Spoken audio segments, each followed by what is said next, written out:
Hey, welcome to our channel. Today, I'll show you how to permanently delete an Instagram account. If you're ready to say goodbye to your account, follow these simple steps. Open the Instagram app and log into the account you want to delete. On the right corner, tap on your profile picture and then 3 horizontal lines.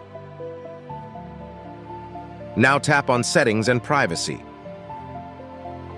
In Account Center, tap on Personal Details to see more.